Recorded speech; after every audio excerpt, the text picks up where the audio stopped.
حضرت آدم کا نام۔ قرآن پاک میں حضرت آدم کا نام 25 آیات میں 25 مرتبہ لیا گیا ہے۔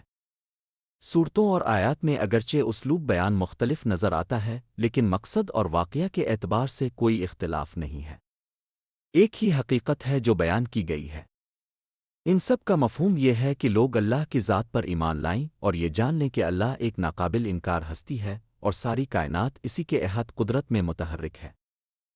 یہی وہ ایقان ہے جو دین حنیف ہے، اور اسی مذہب کے احکام کی پیروی میں فلاح و نجات اور ہر قسم کی ترقی چھپی ہوئی ہے۔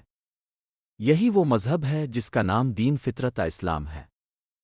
قرآن پاک میں جن آیات مقدسہ میں حضرت آدم کا ذکر ہوا ہے وہ مندرجہ ذیل ہیں۔ سورت البقرہ۔ اور پھر دیکھو، جب ایسا ہوا تھا کہ ہم نے فرشتوں کو حکم دیا تھا کہ آدم کے سامنے سربسجود ہو جاؤ، وہ جھک گئے مگر ابلیس کی گردن نہیں جھکی۔ اس نے نہ مانا اور گھمنڈ کیا، اور حقیقت یہ ہے کہ وہ کافروں میں سے تھا۔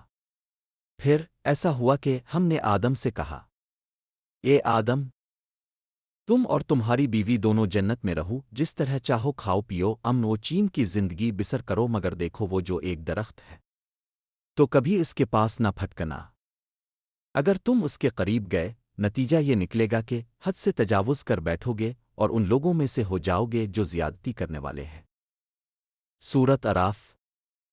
اور ہم نے تمہیں پیدا کیا، پھر تمہاری شکل و صورت بنا دی، پھر فرشتوں کو حکم دیا آدم کے آگے جھک جاؤ، اس پر سب جھک گئے مگر ابلیس جھکنے والوں میں سے نہ تھا۔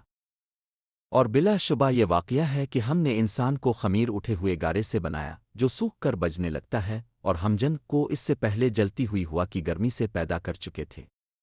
اور جب ایسا ہوا تھا کہ تیرے پروردگار نے فرشتوں سے کہا تھا، میں خمیر اٹھے گارے سے جو سوکھ کر بجنے لگتا ہے ایک بشر پیدا کرنے والا ہوں، تو جب ایسا ہو کہ میں اسے درست کر دوں اور اس میں اپنی روح پھونک دوں تو چاہیے کہ تم سب اس کے آگے سر بسجود ہو جاؤ۔